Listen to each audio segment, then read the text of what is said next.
আমার নবী আপনার নবী দিন কায়েমের জন্য বদরের যুদ্ধ করেছেন। আমার নবী আপনার নবী দিন কায়েমের জন্য উহুদের যুদ্ধে হেলমেট পরেছেন লোহার, পোশাক পরেছেন লোহার। নবীর মাথার টুপিটা লোহার ছিল, এটা কি আপনারা জানেন? জানেন আপনার নবীর মাথার টুপি ছিল লোহার টুপি, এটা জানেন আপনারা? উহুদের ময়দানে লোহার কড়া ভেঙে, এখানে কড়া ভেঙে গিয়েছিল। তাহলে আল্লাহর নবী দিন কায়েমের জন্য লোহার টুপি পড়েছে। শাহজাহানপুরের মুসলমানেরা শোনো, যদি প্রয়োজন হয় এই টুপি খুলে লোহার টুপি পরা লাগবে, যদি দরকার হয় এই জামা খুলে লোহার জামা পরা লাগবে, তবু ময়দান জালেমদের হাতে তুলে দেওয়া যাবে না, যাবে না, যাবে না।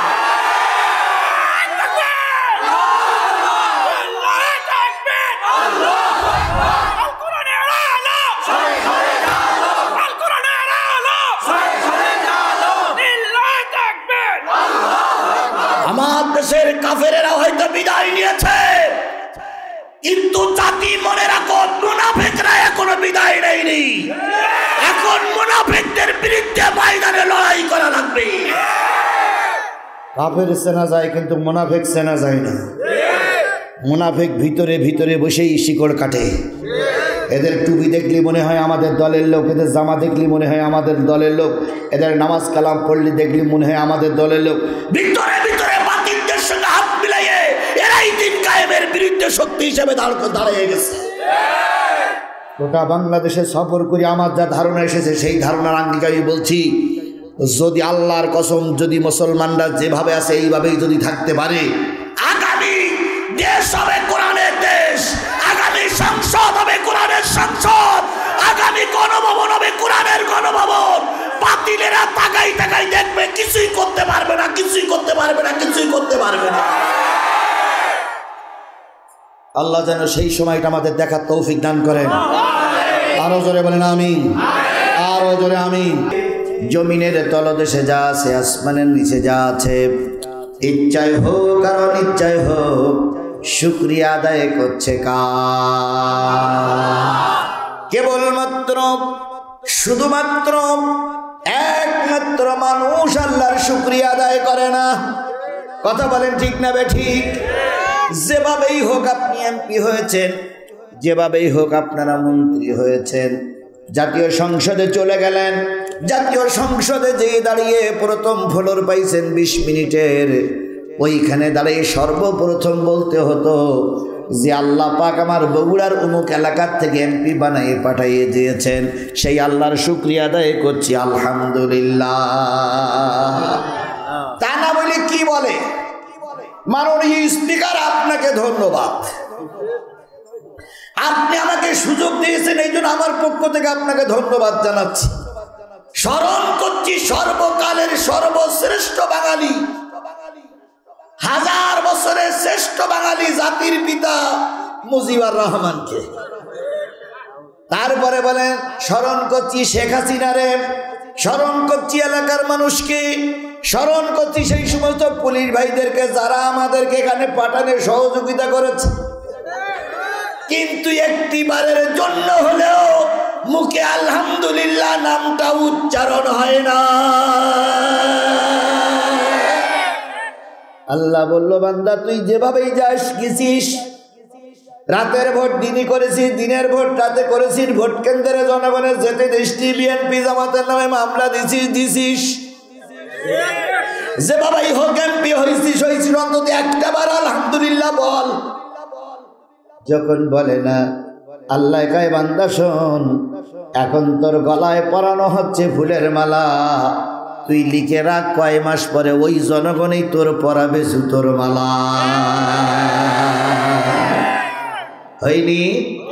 হয়নি? হয়নি? নিজেরাই গর্ব করে বলতো আমাদেরকে চেয়ার থেকে নামানোর মতন বিরোধী দলে কেউ বাংলাদেশে নাই। আমরাও মনে করেছিলাম মনে হয় নামানো যাবে না, আল্লাহ কয় ওরা আমার নাম স্বীকার করেনি, তোমাদের লাগবে না, ওদের কিভাবে নামাতে হবে আমি আল্লাহ সে লাইন জানা আছে, জানা আছে, জানা আছে। খালেদা জিয়া পালাই যায়নি,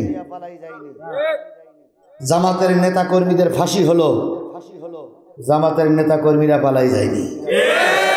বাংলাদেশের এরশাদ অনেক গালিগালাজ দেয়, 9 বছরের রাজা 10 বছরের সাজা, তারপরও পালাই যায়নি। কথা বলেন, কথা বলেন, কথা বলেন। এমন জামাত ইসলাম বিএনপির এমন কোন নেতা কর্মী নাই যাদের নামে মামলা হয়নি। কথা বলেন। তারপর আমরা ময়দান থেকে পালিয়ে যাইনি, ময়দানে ছিলাম, ময়দানে আছি, ময়দানেই থাকবো। এক সময় আমাদের ভয় দেখো এটা করা যাবে না, ওটা করা যাবে না, আমরা ছিলাম, আমরা আছি, তাকে দেখো তোমরা ইলেশ গুটোই নিয়ে চলে গেছে। সুতরাং আজকে ওদের হাত থেকে আমাদের বাঁচাইছেন কে? সেই আল্লাহর আবারও শুকরিয়া আদায় করছি, আলহামদুলিল্লাহ। সর্বকালের সর্বশ্রেষ্ঠ মহামানব যিনি এসেছিলেন এই পৃথিবীতে মানুষের কল্যাণের জন্য। কিসের জন্য? আরো জোরে বলেন, কিসের জন্য? আমেরিকা পারমাণবিক বোমা তৈরি করে বসে আছে, যে তার বিরোধিতা করবে তার ঘাড়ের পরে কি করবে? মারবে। রাশিয়া বসে আছে, তুই মারতে আসলি মাঝপথে আমি এইটা দিয়ে তোর শায়েস্তা করবো। ভারত পারমাণবিক বোমা তৈরি করেছে, পাকিস্তান যেন মারতে না পারে। পাকিস্তান বলতেছে আমার দিক তাক করলেই মেরে দেবো। তাহলে একজন আর একজন মারার জন্য অবস্থা রেডি হয়ে বসে আছে। আর আমার নবী এসেছিলেন গোটা পৃথিবীর মানবতার কল্যাণের জন্য। আমার নবী প্রতিশোধে বিশ্বাস করেন নাই, কাউকে অহেতুক হয়রানি করেন নাই, কাউকে মামলা দেন নাই, কাউকে মারেন নাই। বরং নবীর যারা অত্যাচার করেছে, এই নবী যখন ক্ষমতার মস্তদে বসলেন, জাতির উদ্দেশ্য ভাষণ দিয়ে বললেন, ও আমার জাতি, আমি সকলকে মাফ করে দিলাম। বলুন তো, নবী মাঝে মাঝে 3 দিন 4 দিন 5 দিন না খেয়ে থাকতো। নবী যদি পাহাড়ের গায়ে হাত দিতেন আর বরকতের জন্য দোয়া করতেন, পাহাড় কি হয়ে যেত? সোনা হয়ে যেত। যদি মাটির উপরে লাথি মেরে বলতেন, আল্লাহ এখান থেকে সোনা বের করে দাও, তাহলে সোনা হয়ে যেত। যদি বাইরের সরকারের কাছে সাহায্য চাইতেন, সরকারি খাদ্য এসে যেত। কিন্তু আল্লাহর নবী কষ্ট করেছেন, কিন্তু কারোর মুখাপেক্ষী হন নাই। আল্লাহর নবী উহুদে মার খেলেন। এরপরে তৃতীয় যুদ্ধ কাফেরদের সঙ্গে হয়েছিল, সেই যুদ্ধটার নাম হলো আহজাবের যুদ্ধ। কোন যুদ্ধ? খাল খননের যুদ্ধ, পরিখা খননের যুদ্ধ। আল্লাহর নবী সকলের সঙ্গে খাল খনন করতেছে। হযরত জাবের রাদিয়াল্লাহু তাআলা একটু দূরে ছিলেন, তিনি লক্ষ্য করলেন নবী একবার যদি শাবলের খোঁচা মারে, ওই শাবলটা তুলতে নবীর অনেকক্ষণ সময় লাগে। একবার যদি কোদালের কোপ মারে, ওই কোদালটা উঁচু করতে নবীর অনেকক্ষণ সময় লাগে। জাবের রাদিয়াল্লাহু তাআলা আস্তে করে এসে দেখলেন নবীর মাথার ঘামগুলো মুক্তার দানার মতন টপ টপ টপ টপ করে পড়তেছে। নবীজির পেটের দিকে তাকাই দেখি কয়েক খুন্ডা পেটের পাথর দিয়ে বেল দিয়ে আটকাই রেখেছে। নবীজির হাত থেকে শাবলটা নিয়ে বলেন, ইয়া রাসূলুল্লাহ, শাবল একবার নিচে মারলে উঠাতে দেরি হয়। নবী বললেন, জাবের তোমার খাল খননের কি অবস্থা? জাবের বলেন, ইয়া রাসূলুল্লাহ, প্রায় শেষ, শাবলটা আমাকে দেন। নবী বললেন, না না না, তোমার ভাগ তুমি শেষ করো, তুমি দোয়া করো তোমাদের সাথে আমার ভাগটাও যেন আমি শেষ করতে পারি। নবীজির পাশে যাবে দাঁড়িয়ে বলতেছি, ইয়া রাসূলুল্লাহ, একবার নিচু হলে ওঠেন না, উঁচু হলে নিচু হন না, ঘটনাটা কি? নবী বললেন, এখন ব্যথা দূর করার সময় নাই, কথা বলার সময় নাই, তুমি দূরে সরে যাও। জাবের বললেন, না, একটু আমাকে বলতে হবে। নবীজি বললেন, জাবের রে, আয়েশার ঘরে 5 দিন কোনো আগুন জ্বলে না, 5 দিন আমার পেটের ভিতরে কোনো রুটিও যায় না, খেজুরও যায় না, শুধু একটু পানি খেয়ে আমি কোনো রকম বেঁচে আছি। এখন যুদ্ধের ময়দানে তোমরা আমার সাথীরা এসেছো, আমি নবী যদি ঘরে দরজা দিয়ে বসে থাকি, কিয়ামতের দিন কৈফিয়ত দেওয়া যাবে না। তাই তোমাদের সঙ্গে আমিও শাবল মারতে এসেছি। মাঝখানে কয়দিন খাওয়া হয়নি, 5 দিন খাওয়া হয়নি। জাবেরের দেলটা পুড়ে ছাই হয়ে গেল। জাবের বলেন, ইয়া রাসূলুল্লাহ, যদি একটু অনুমতি দিতেন আমি একটু আমার বাড়ির থেকে ঘুরে আসতাম। নবীজি বললেন, আবু সুফিয়ানের নেতৃত্বে 10,000 বাহিনী তারা আমাদের পাশে আছে, এক্ষুনি আক্রমণ করবে, দেরি করা যাবে না।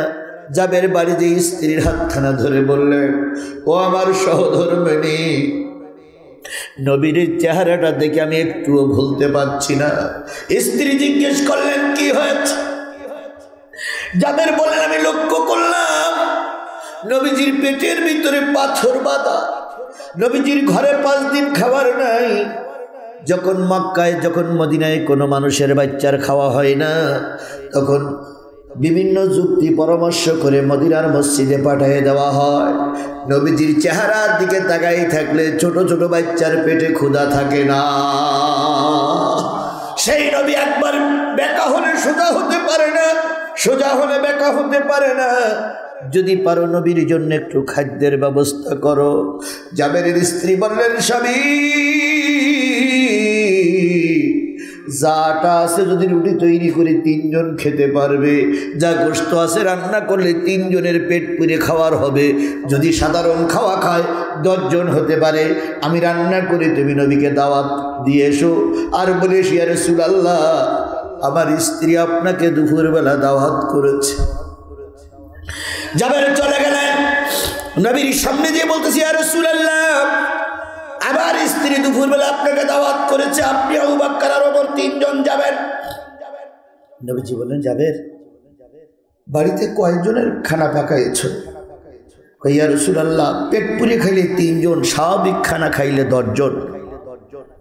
নবীজি বললেন, জাবের, দেখো সবাই না খাওয়া, কারণ মুখটা ছোট হয়ে গেছে, কেউ 1 কোদাল মারলে আর 1 কোদাল মারতে পারে না। আমি কাকে রেখে যাব?